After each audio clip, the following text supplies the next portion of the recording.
My name is Alyssa Kim. I'm 34 years old now, but the moment that changed everything still feels fresh.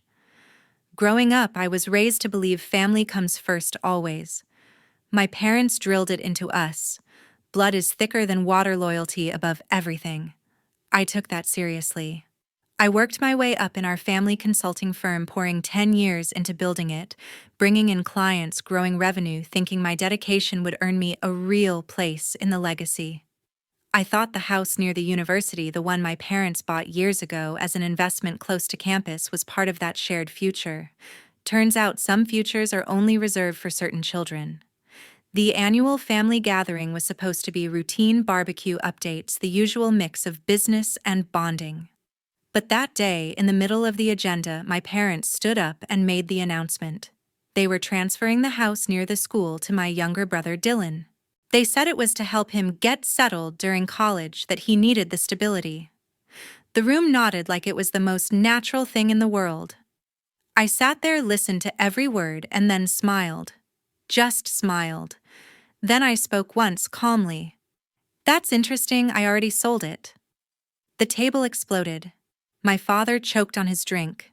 My mother's eyes went wide. Dylan jumped up, face red, shouting, "Why would you do that?" Sabrina, his girlfriend, looked like she'd been slapped. Everyone stared at me, waiting for the explanation, the fight, the breakdown. I didn't give them one. I just kept smiling, let the chaos swirl, and walked away from the table.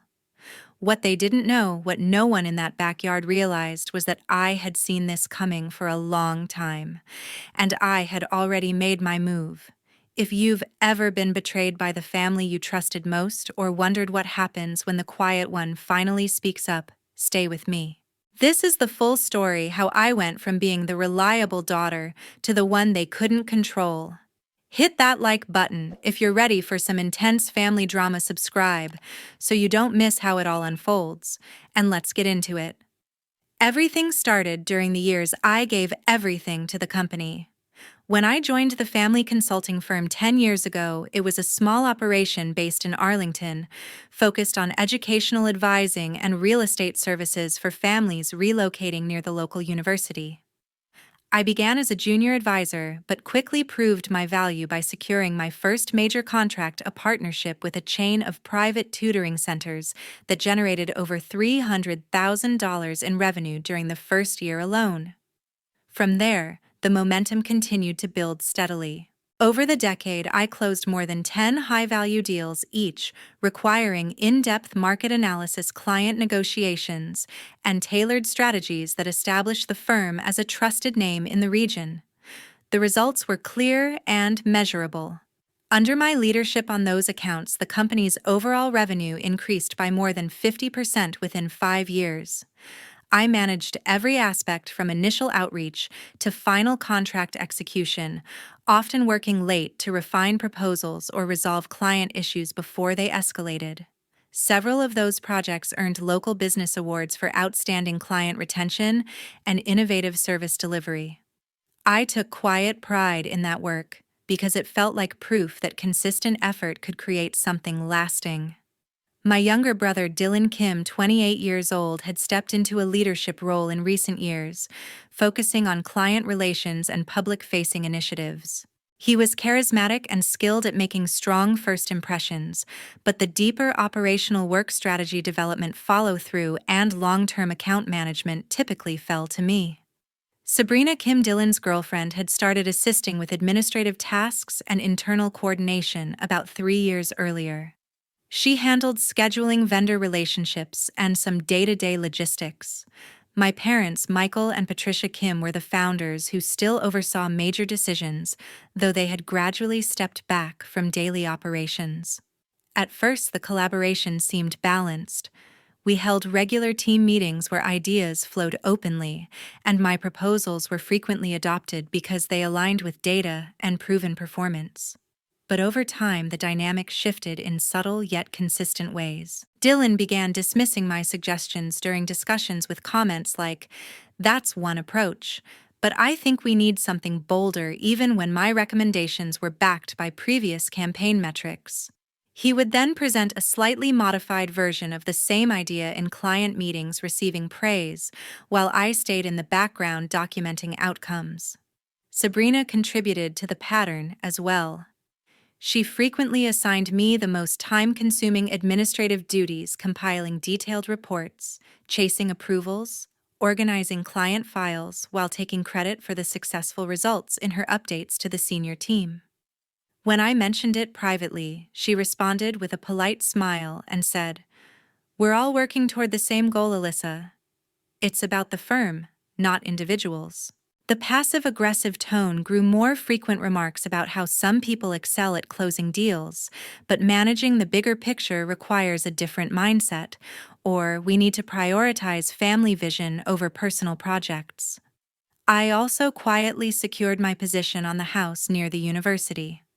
Years earlier, when my parents purchased the property as an investment close to campus, they added my name to the title as co-owner to protect the asset in case of future changes. They had agreed it was a smart move because I was the one consistently contributing to the firm's stability. I never made a big deal of it, never flaunted the ownership or treated it as leverage. I simply saw it as part of the shared legacy we were all supposed to protect. I told myself the small slights were temporary, that excellence would eventually outweigh any favoritism or ego. I kept delivering results quarter after quarter, convinced that the numbers and the trust I had built with clients would speak louder than any family tension. What I didn't fully see then was how those quiet patterns were building toward a much larger break. A few weeks later, the annual family gathering took place. It was held in the backyard of my parents' home in Arlington, the same familiar spot where we had celebrated birthdays, holidays, and milestones for as long as I could remember. Tables were arranged under string lights, food was spread out, and after the usual catching up and laughter, the conversation naturally shifted to the agenda my parents had prepared. They had mentioned earlier that they wanted to discuss some property matters, and the mood remained relaxed until my father stood up to speak.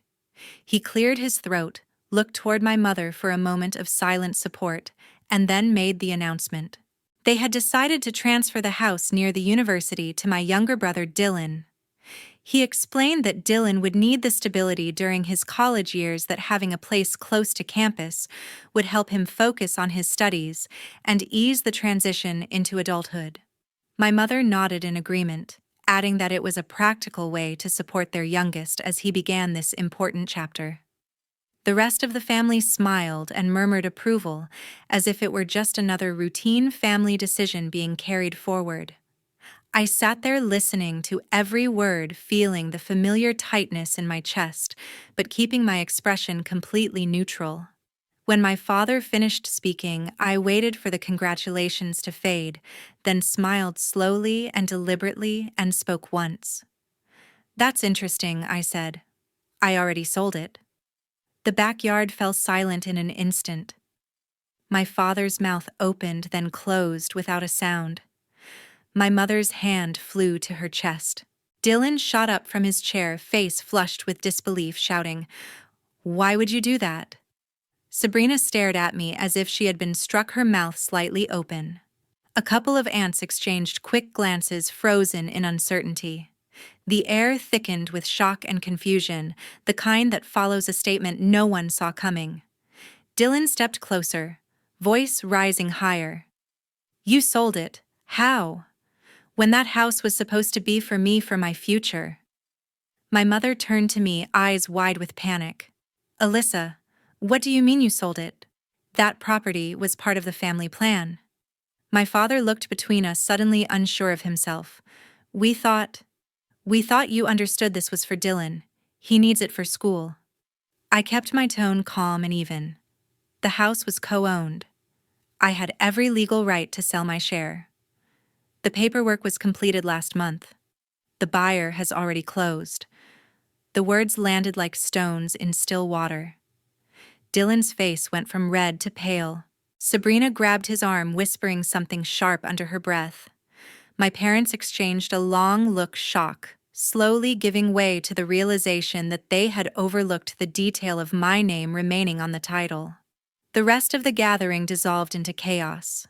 Voices overlapped questions, accusations, demands for explanations. Dylan paced back and forth, muttering about how this ruined everything he had planned. My mother kept asking why I hadn't told them sooner. My father tried to mediate, but the damage was already spreading. I didn't raise my voice. I didn't argue. I simply let them process what I had said, then stood up, gathered my things, and walked toward the gate. Behind me, the shouts continued. Why would you do this to your brother? This isn't how family works, but I didn't turn back. As I drove away from the house, the weight of the moment finally settled in. They had made their choice long before that announcement. Now I had made mine. After I left the gathering that evening, the drive home felt endless. The radio stayed off, and the only sound was the steady hum of the engine and the occasional crackle of tires on quiet roads. When I finally walked through my front door, the silence hit harder than any argument could have.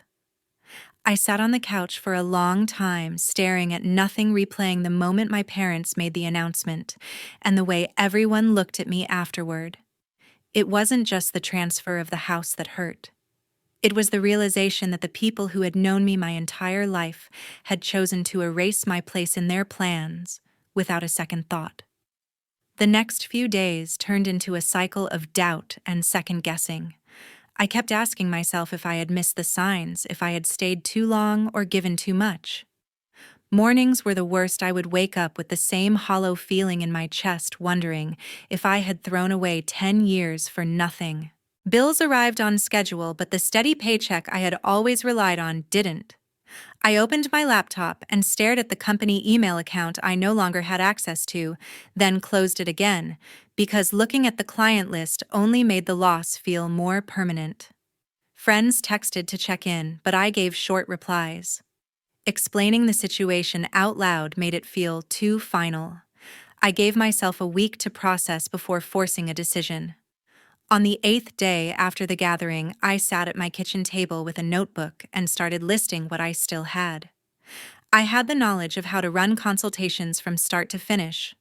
I had relationships with several clients who had already reached out privately to say they preferred working with me directly. I had savings that could cover rent and basics for a few months if I stretched them carefully. Most importantly, I had the quiet determination that had carried me through every late night and difficult negotiation before. That was enough to start. I registered the new agency under a simple name that felt like a fresh beginning, set up a basic website using templates I already knew, and contacted the clients who had expressed interest.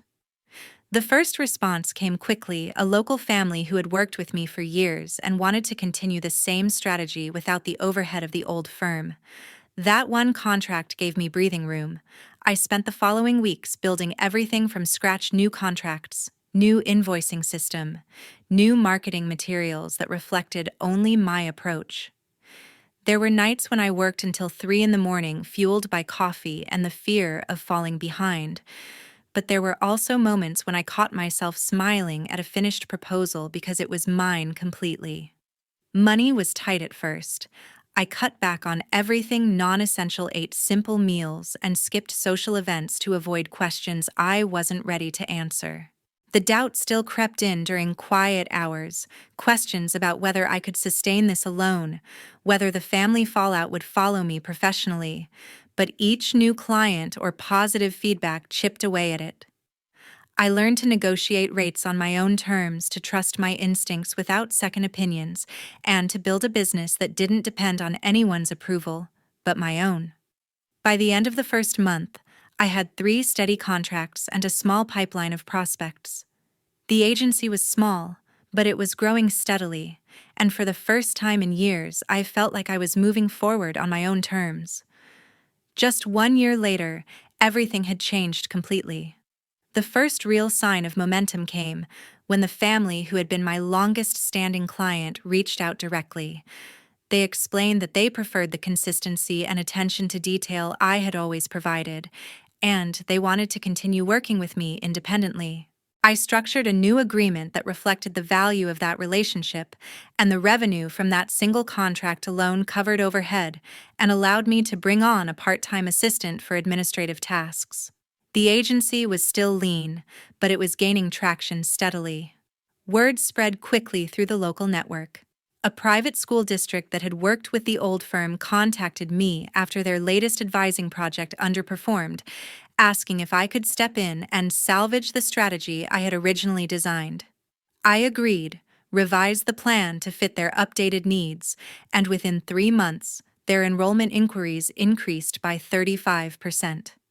That success led to another referral, then another, until I had a roster of 8 active clients, all of whom had either followed me from the previous company or come through recommendations.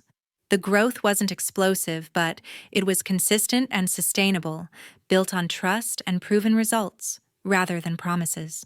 Meanwhile, the old agency began to feel the absence. The large educational partnership that had been my flagship project started slipping. Without the detailed oversight I had provided, deadlines were missed, and revisions piled up until the client quietly reduced their scope. Another family counseling group followed suit, citing inconsistent communication and slower turnaround times. Revenue reports that used to show steady upward trends now leveled off, then dipped noticeably. Dylan and Sabrina scrambled to fill the gaps, bringing in new hires and reallocating responsibilities, but the clients who had relied on my hands-on approach were not easily replaced. My brother tried to downplay the losses in family conversations, claiming the market was simply shifting, but the numbers told a different story. Sabrina's coordination reports showed longer lead times for project launches and higher error rates in deliverables. Team morale dipped as workloads increased without corresponding results, and whispers circulated about clients asking why the old lead was no longer involved. Dylan's confidence, usually unshakable, started showing cracks. He began micromanaging staff in ways that frustrated everyone and slowed things further. The tipping point came when the private school district officially ended their contract with the old agency and signed with mine full-time. That single move represented a significant portion of their annual revenue, and the loss was impossible to ignore. My parents, who had always deferred to Dylan on operational matters, started asking pointed questions during Sunday dinners about how the agency planned to recover. My mother mentioned in passing that several vendors had inquired about payment delays, a detail that had never come up before. My father remained quieter, but the worry was evident in the way he avoided business talk altogether. I heard about these changes through mutual contacts in the industry, rather than direct family communication. The agency I had built was thriving in a way the old one never had, focused, efficient, and free from internal politics. Clients appreciated the direct access and the fact that every decision came from someone who understood their needs intimately. The contrast was stark, and it was becoming clear to everyone involved that the decision made at the family gathering had consequences no one had fully anticipated. When the old company started running into serious trouble, my phone began ringing nonstop. The first call came from Dylan late one evening while I was reviewing a new client proposal at my kitchen table. He opened with casual small talk about the weather, then quickly shifted to the point: the firm was struggling with several key accounts, and they really needed my help to get things back on track. He said it lightly, as if it were a simple favor between siblings, but the urgency in his voice was unmistakable. I listened without interrupting, then told him politely that I was fully committed to my own clients now and couldn't take on additional work. He paused for a moment, then switched tactics. "Alyssa, we're family," he said. "This isn't just business, it's about all of us. You can't just walk away when things get tough for the rest of us."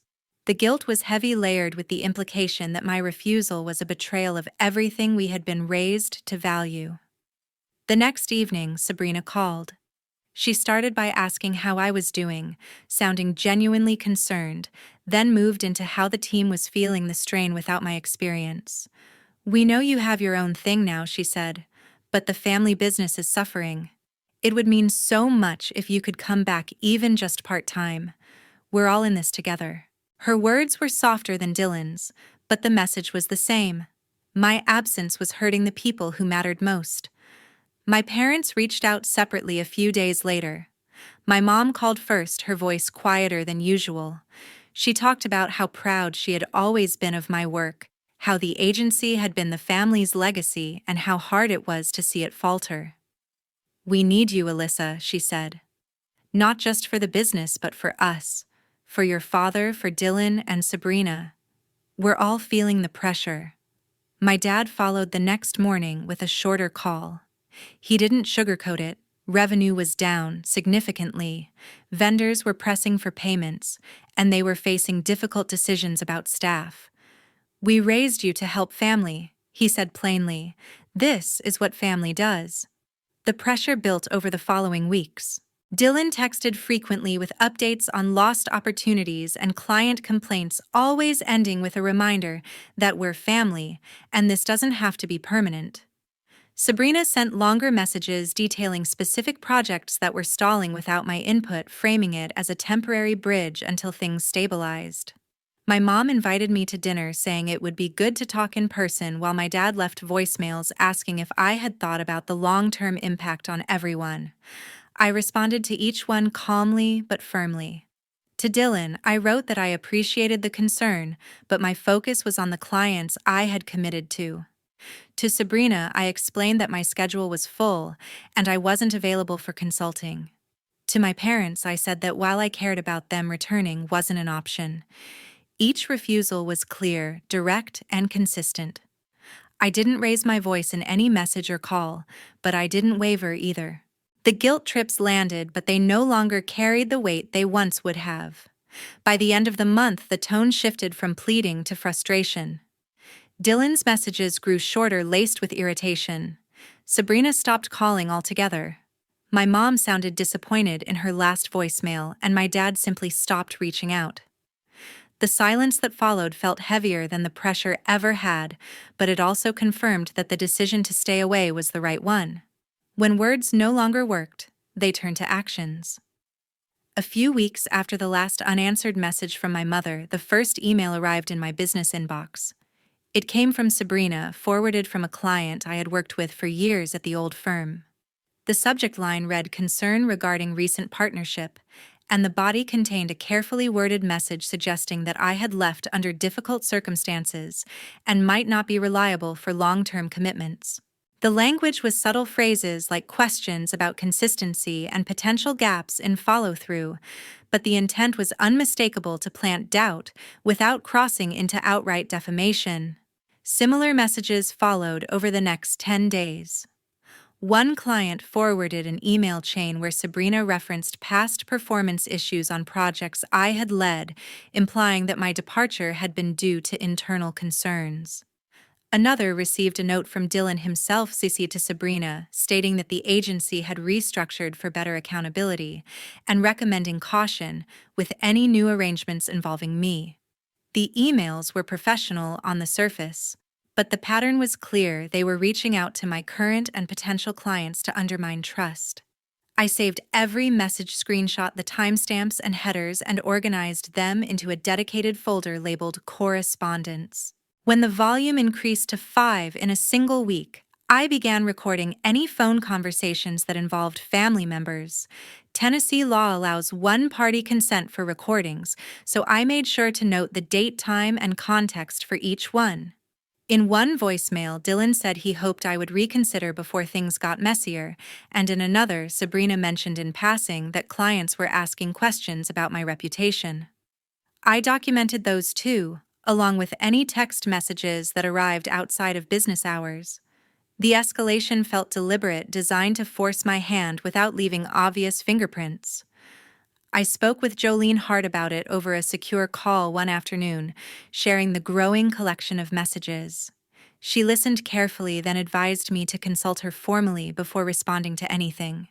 We scheduled an initial consultation for the following week. Jolene, who specialized in business disputes and defamation cases, reviewed the files and explained that the emails and statements could qualify as defamation if they were provably false and caused measurable harm such as lost opportunities or damaged professional standing. She also pointed out the potential for tortious interference with contractual relations since the communications were directed at my existing clients.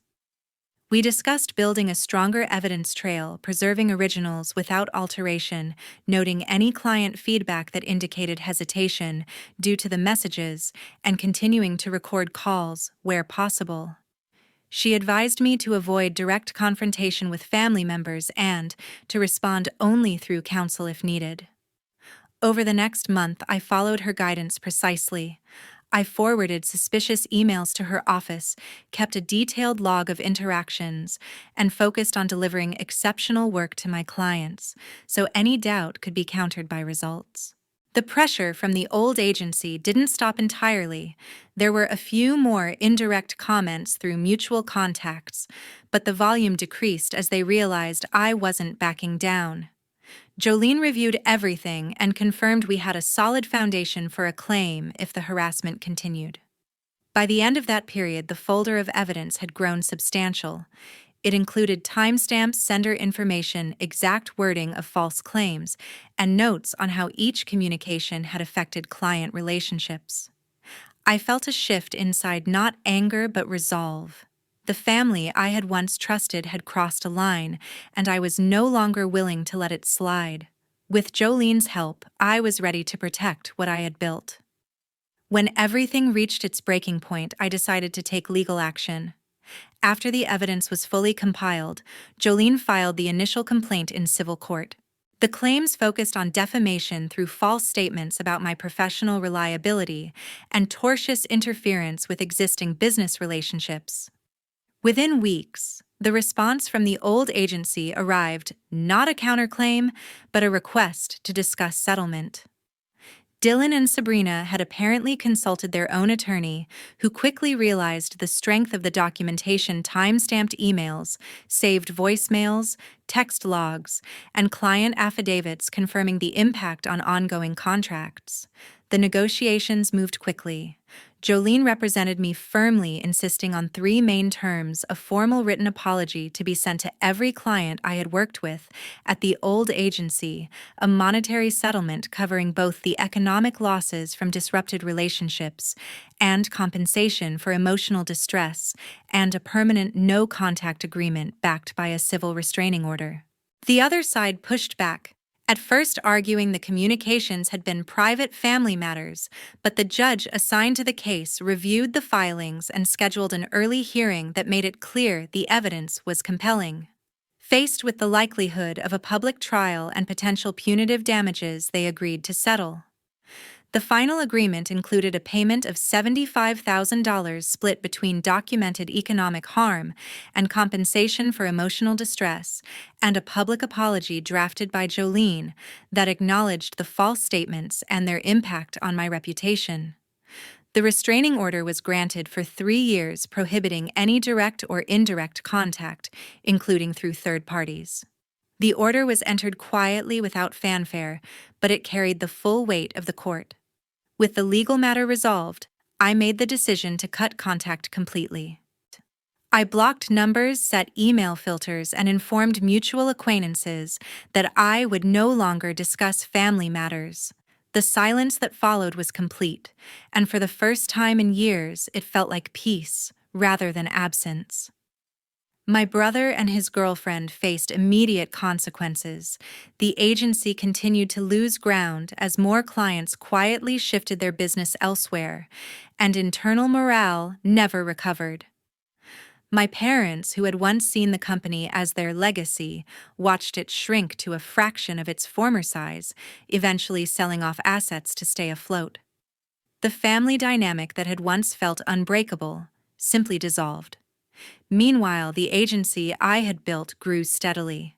I expanded the team to include 2 full-time staff members and began taking on larger projects, including campaigns for nonprofits and small educational organizations that aligned with my values. The work felt meaningful, and the independence allowed me to set boundaries I had never been able to enforce before. Clients appreciated the transparency and consistency, and referrals kept coming in without the shadow of internal politics. A year after the settlement, I started mentoring other women in similar situations. I hosted small workshops in Arlington sharing practical advice on building independent businesses after family conflicts, navigating non-compete issues, and protecting professional reputations. The sessions were informal coffee shop meetups or virtual calls, and they attracted women who had faced the same subtle undermining and favoritism I had experienced. Hearing their stories reminded me how common these patterns are, and helping them felt like turning a painful chapter into something useful. Looking back, the lesson is simple. Family ties do not entitle anyone to control or diminish another person's success. When loyalty is demanded at the expense of fairness, it ceases to be love and becomes obligation. Thriving on my own terms became the real answer. Not revenge, but peace over the illusion of family. I learned that protecting your own path is not selfish. It is necessary. Thank you for listening all the way through this story. It means a lot to know these experiences resonate with so many of you. If any part of this felt familiar, or if you've been through something similar, please share your thoughts in the comments. I read them all. And sometimes the support in those conversations is exactly what someone else needs. Take care, and remember your worth is not defined by the family you were born into, but by the life you choose to build.